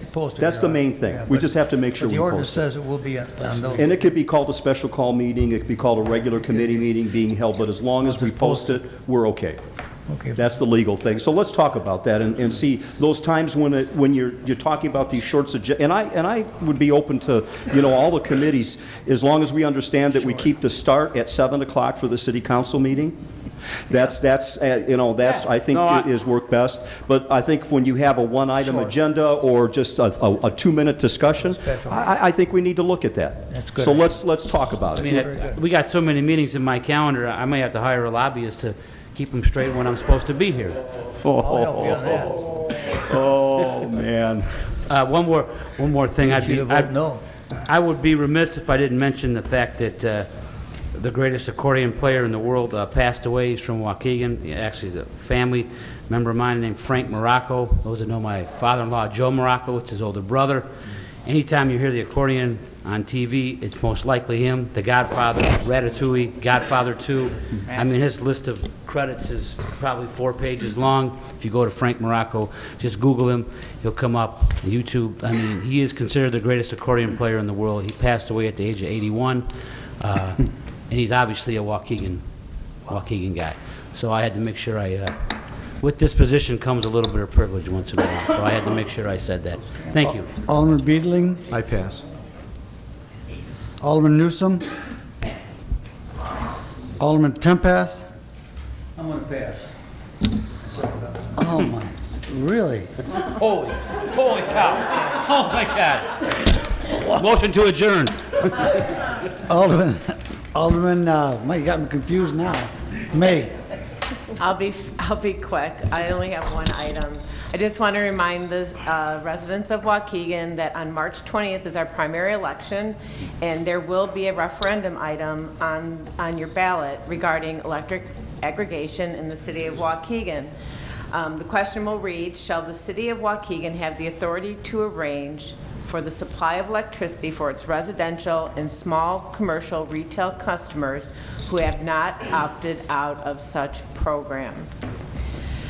I just want to bring everyone's attention to this. The city has put up a website, Plugged In Waukegan. If you go to the city's website, you can get the link, or you can go to my alderman's Facebook page and you get the link to the website that's set up to answer your questions about electric aggregation. Even if this question does pass, every resident still has the option to opt out. So you're not going to be forced to do anything. This is going to give you 3 choices for electric supplier now, rather than the 2 that you currently have. If you stay, you can stay with ComEd like you currently do, or right now you can negotiate for your own private supply. You get letters all the time in the mail from Direct Energy, different supply companies. What this will do will allow the city of Waukegan to negotiate for a pool of electricity for a larger group of people, and hopefully negotiate, the whole point of it, a lower rate for our residents. So I just want to remind you to have it on your radar, check out our website, go to the Plugged In Waukegan website, and be informed when you go to the polls on March 20th. Thank you. Alderman Valco. I ask for everyone's indulgence this evening as my remarks are going to be quite lengthy, so please bear with me. Power always thinks it has a great soul and vast views beyond the comprehension of the weak. That quote's attributed to our second president, John Adams. Absolute power corrupts, absolutely. The only way for evil to exist is for good men to do nothing. Both quotes are anonymous. Here's a couple more. Fear breeds chaos. This job isn't about having fun. If you're having fun, you're not doing your job. I don't think anybody here tonight would want to work for a boss like this. Then there's a couple of more. I don't care about drugs. Just give me money. I don't care about burglaries and robberies. I want movers. I've been informed that these last 4 quotes are attributed to Chief Dan Greathouse of the police department during various meetings with staff and officers. Now, I don't know about the chief, but I sure care about burglaries. I'm sure that the homeowners of more than the 7 burglaries in just one of my neighborhoods in the 8th Ward in a 10-day period care about their burglaries. And I'm sure that the resident of one of those burglaries who got struck in the head by one of the burglars when she entered her home cares about the burglaries. I found out about the burglaries from a blanket email that went out to the aldermen and the press. No previous contact with me and telling me that, hey, we have a problem in your ward and we want you to hear it from us first. I called some officers and they told me about the burglary quote that I mentioned, and I was upset, but I bit my tongue because I know from my years as a police officer that a remedy should be forthcoming. So I called and spoke with a deputy chief and a detective supervisor who related what course of action was being taken. Well, it's been over a month, and it's time that certain other facts come out because, as we all know, the more time that goes by, we have a tendency to forget. I met with a candidate for the elected office of the state's attorney a couple of weeks ago, and he asked me what was going on in the city of Waukegan, that there's no drug unit anymore. He said that when he found that out, he was stunned, and that it was ludicrous for this city that has no drug or gang suppression unit as it once did, and that he heard that it's getting to be a joke amongst the criminals. Last council meeting, my esteemed colleague, Alderman May, stated during Alderman's time that she was concerned about the burglaries and asked for the citizens to be vigilant. Alderman Rivera, to my left and your right, last Monday afternoon at the Public Safety Committee, told the chief that he wanted the gang and the drug units put back into service. The chief's response was that the department was shorthanded and that we are approximately 40 officers down, and he had to put the manpower in patrol, and as soon as an expected grant comes in for 8 officers, he can put them on the road and possibly bring back the drug unit. He said that he has made a new gang intelligence unit of 8 people where he took 5 officers out of patrol and put them with 2 officers and a sergeant from the old neighborhood enforcement team. He went on to say that we need intelligence, and this unit was not the traditional gang unit, but compiles information to put into a system. Well, we don't have that system. He then took another 8 officers from patrol and made them into a community policing unit, and 1 officer in each ward and 1 officer having 2 wards. This unit is similar to the one that was also disbanded last year and put the officers back into patrol. So after both these units were disbanded because of a shortage of manpower in patrol, both are brought back with much fanfare, but reducing the patrol ranks by 13, which they are still desperately needed. Now let me be perfectly clear on this issue. Both units are needed. They are of great importance to the gang issue and to the quality of life issues, and they are doing a great job. I know, because I had the pleasure of running those original programs. But these programs should be implemented again when we have more officers. Maybe not the 172 that we once had, but certainly not at 132 where we're at. There's not enough men and women in patrol to keep the streets safe. I found it interesting that the chief was sending a letter to the victims of burglaries and said that he understood their pain as his bicycle was taken in a home burglary when he was 9 years old, and he was devastated, and that the department would attempt to solve the crime. But since the department no longer has a narcotics unit, the detectives have been ordered to interview every arrestee for drugs, and they are also getting pulled from the bureau to work the road as a patrol officer, as the shifts are short manpower. So it was ordered that unless there is a witness, possible suspect, or other information, or some tip that's developed, most burglary cases are not even assigned. One of my earlier quotes was, "The only way for evil to exist is for good men to do nothing." The good men and women of this police department are now coming forward, as they have long put up with the chief's chest thumping of "I'm the boss." They have put up with the policy changes every other month, outright disrespect, demeaning acts, and misinformation to the personnel. But what they won't put up with is the misinformation to the citizens, which the personnel feel is not fair to the citizens. These men and women realize that the majority of the citizens of Waukegan are good people. They pay their taxes, they support the police, and the only thing that they ask is for good police service.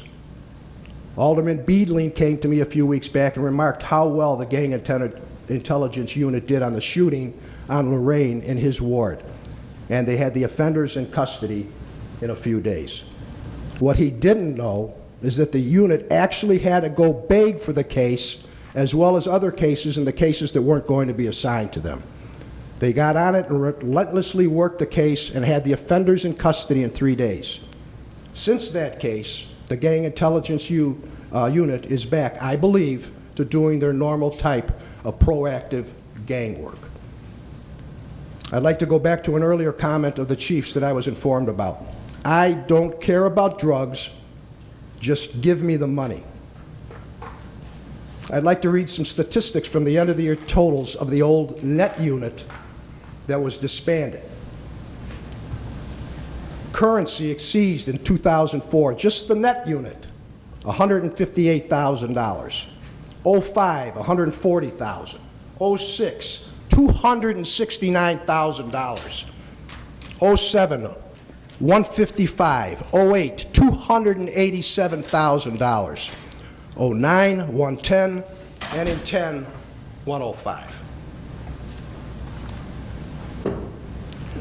Why was this unit disbanded if all this money was being brought in?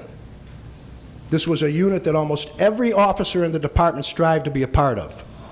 The three initial government agencies, such as ATF, DEA, and ICE, wanted to do operations here because of the professionalism of the men in that unit, from the supervisors on down. Other departments sent personnel here to be trained by the officers of NET, and the unit also gave numerous presentations to organizations and universities. Here's another figure that's going to knock your socks off. $765,000. That's the cash that the police department has received from the government for one of our officers assigned to the agency from October 08 to December of last year, and he too is getting pulled out, but may be replaced by another officer with no experience at the government level. Now, so you understand, the $765,000 figure is derived on a percentage basis of any confiscated cash that is seized by the officers group while he was working a specific case.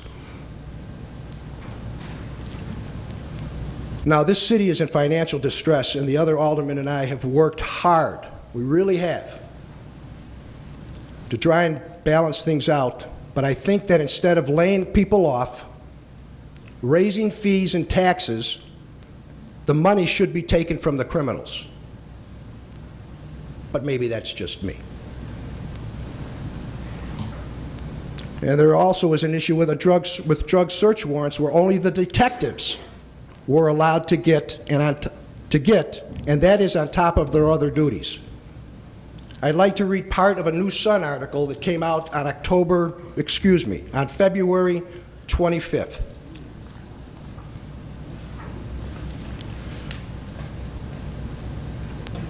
Police continue to move on citizens' tips on drug houses in the city, executing another search warrant this week. And that adds up to almost a half a dozen in the last few months. Here's what NET did, the unit that was disbanded. 53 in 04, 71 in 05, 81 in 06, 50 in 07, 44 in 08, 70 in 09, and 48 in 10. I asked for and received from the Chief's office the crime statistics of last year's totals from 2011 compared to 2010. I found that robberies are up 72%. 72%. Burglaries are up 32%. From the previous year. Let me correct myself, burglaries are up 31%. These two stats coincide with the chief's alleged statements to personnel about not caring about robberies and burglaries and only movers. I had already read an article in the Tribune about police ticketing fewer drivers. Here's the article. Pinched by the recession, police departments ranging from small suburbs to Chicago have been pulling over fewer motorists, while also giving more breaks to those that they do stop, a Tribune analysis found. It continues on to say that meant drivers had a smaller chance of getting stopped, and if stopped, a smaller chance of getting a ticket.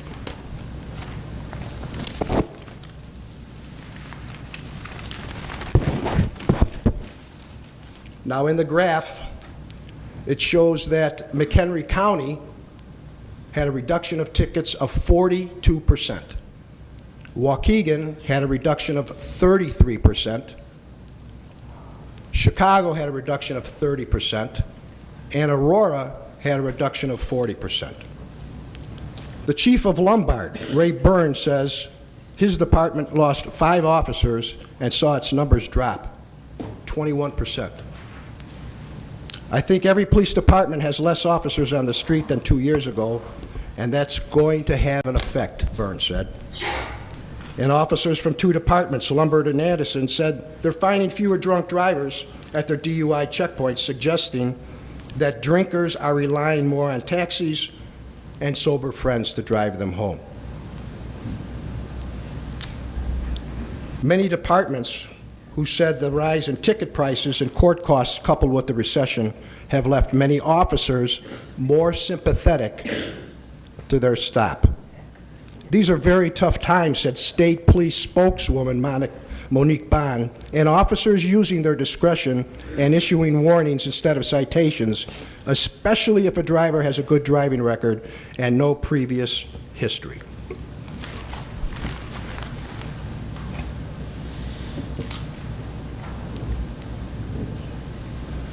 Waukegan officers wrote 11,279 tickets last year, as compared to 17,384 tickets in 2010. That figure depicts a reduction of 35%. What I tell you now is Waukegan is down from 172 to 132 officers for a reduction of 23%. So an actual 12% reduction is not all that awful in today's economy when total crime in the city went up 15%, but for a chief to tell his supervisors to have patrol personnel write 3 movers a day to make up for the lost revenue is ludicrous. Those of you in the audience tonight that came in through the downstairs door, came up the elevator, right into the council chambers. If you come in during the day to see the mayor, you simply get off the elevator and go to his waiting area, and if he's in and he's not busy, his door is always open to you. Since the chief has moved into the new administration office in the old city hall, which is directly behind us, on the east side of the building, a citizen can't even get into the building. All exterior doors are locked. You have to go to the west side of the building. After a record clerk calls down to the chief's office, someone may come and get you. The inside door to the administration offices are locked, and you have to be let in, and then if you're there to see the chief, you're buzzed into his outer waiting area, and then he'll buzz you into his office when he's ready. Even police personnel, including deputy chiefs, have to be allowed entry. There could only be a few reasons. You're tired of having citizens and aldermen come in with their thoughts and complaints. You're an elitist and you don't want to be bothered by anyone. Or you may be concerned about workplace violence. Alderman Velko, I do beg your attention for a moment. Go ahead. I'm very, very concerned that you are starting to bleed your comments over into an area of personnel matters and are actually going outside of our authority of what we can discuss at this moment in open public. Mayor? I understand the crime statistics are absolutely, I have no problem as far as that being talked about, and I wish that you and I had sat down and actually gone over some of this stuff. You have never approached me about these issues. This is the first time I'm hearing these stats. The accusations that you make towards the chief, though, are moving into the area of personnel, and I have to request that you stick to either statistics in regards to your comments and basically leave it at that, because the rest at this point is really starting to blend into an area that would be executive session. I went over this weekend all this stuff with my attorney, and he said, I'm fine. Okay. As long as I don't lambaste anybody personally outside the scope of their authority, and I stay on point, I'm fine. I'm concerned that maybe well, you know what, and I'm sure... Give me one, sir. Give me an example Well, right as I'm saying, outside the I'm scope. concerned you might be going outside. I might, but I'm not going to might, because my Okay. attorney and I went over this. Well, again, I think maybe that's one of the things where Corporation Counsel, having left a little bit early, might have hurt us. Well, I'm sorry. But it is something that it If you is... think I might be overstepping my bounds in the next couple of paragraphs, which I'm going to close out on, Okay, stop me. I will. Okay, thank you, sir. Last year, there was a vote of no confidence for the chief from the Patrolmen's Union, and it was dismissed as irrelevant, as the chief explained to the mayor that the members were just angry over discipline. And Mayor, you bought that explanation, sir. But just recently, the chief went back and asked the executive board of the Patrolmen's Union if they would show support for him, as citizens are complaining and some aldermen have concerns. I was informed that the chief told the board that he viewed support for him like three sides of a triangle, comprised of citizens, aldermen, and the union. And if he could get the support of two sides of those triangle, he would be okay. The board declined to give him his requested support. The chief has said to personnel that he speaks with the mayor 2 to 3 times a week, and the mayor is okay with what's going on. Mayor, truly, sir, I don't believe that's the case. I don't think you know what's going on.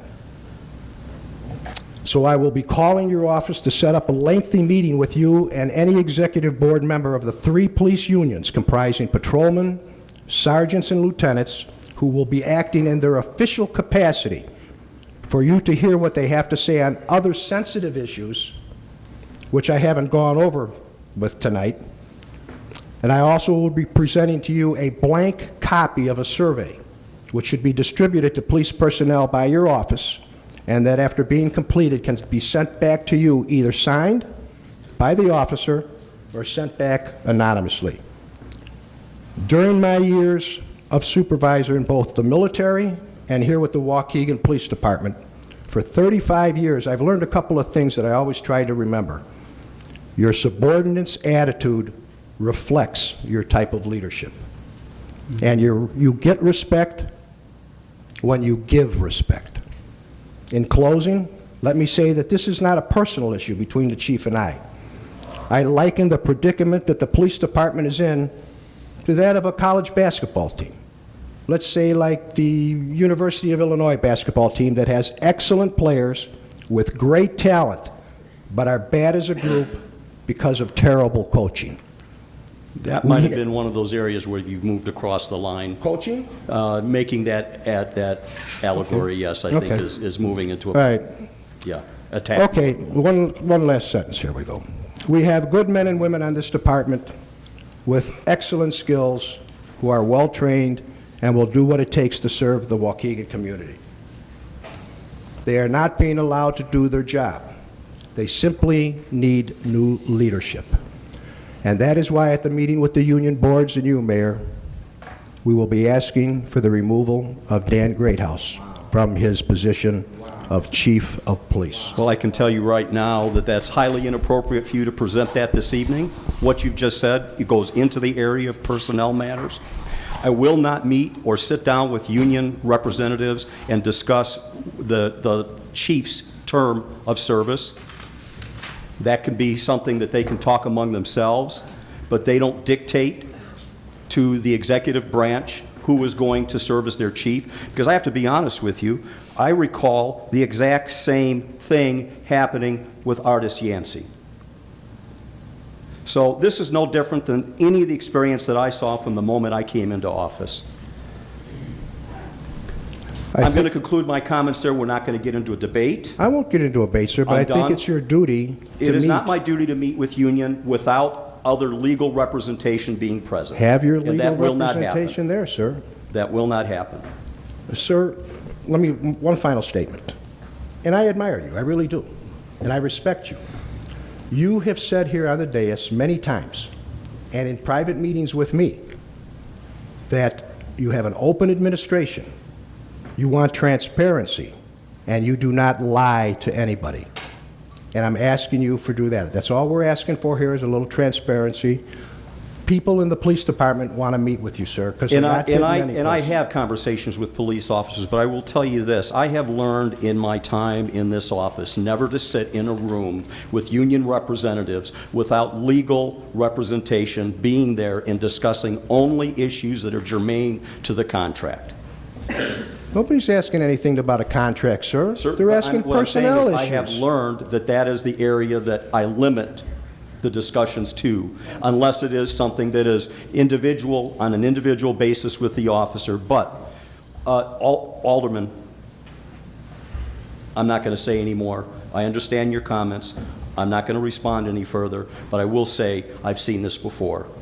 We all have, sir, many times. But it's the duty of the head person of the city to meet with people who have disagreements or with concerns. Understood. And I'll take that under advisement. Thank you. Alderman Rivera. Pass. Alderman Cunningham. I was going to pass tonight. I was going to pass tonight, but in my 10 years, 12 years of being on city council, I have never seen an alderman lambaste a department head and call them out on this floor in my 10 years. I haven't seen it in 36 years. We have just crossed the line of what we do up here. I understand your experience, sir. Something that's valued. I've always valued your experience and your knowledge of the police department. Heck, I even look forward. But there's come times when people dislike you when you were a commander. But we've never sat on this floor and did what we just did tonight. I'm saying we because I'm a part of this council. Every alderman should be sticking up, not just for Danny, for every department head that we got here. For you to call that man out and say he was a this and a that without even talking to him, without talking to the mayor, the chairman of Public Works, that is a disrespect to me. I've lost a lot of respect for you tonight, sir. I've seen you in action many of times, and you out of all people have given everybody, everyone, the benefit of the doubt. In my lifetime of watching you, and I have my entire life watched you perform, you've always given them the benefit of a doubt. You have never done what you did tonight. Never. I'm very disappointed with you with this, man. Very. I just can't believe you did what you did tonight. I can't believe it. I cannot believe that. That is not the Mr. Valco that I know for 45 years. If I'm expressing I'm emotional tonight because I am, because I know you. I know you, I've always known you. That's just not you, Mr. Valco. I'm sorry, that is not you. And from a councilman, we do not, and I've been upset with many of department heads, many. I have went to them, talked to them face to face, on the phone, I've yelled, but I've never come on this floor and disrespected them like we've done tonight. That is wrong. If we set a precedent for that right now, we're going to go into wars that other cities have had, that we've had the pleasure not to get into. Those are my comments. That's it, Mayor. Okay, thank you very much. And I want to say one thing here. Just first of all, Chief Dan Greathouse has 100% of my support. And that's my stand. I back my chief. And I'm going to back my chief as long as I am the mayor of the city of Waukegan. I will not be dictated to by the people that that work for him, under him, and work for the city as to who they want to run their department. Why don't we just let you hire the chief? Why bother even doing our own hiring? It doesn't work that way. And there's been a great deal of difficulty among some of the union with the fact that we have had the worst financial situation probably the city has ever faced. And it has impacted you greatly. But it has impacted everybody greatly. Not just the police, the fire department.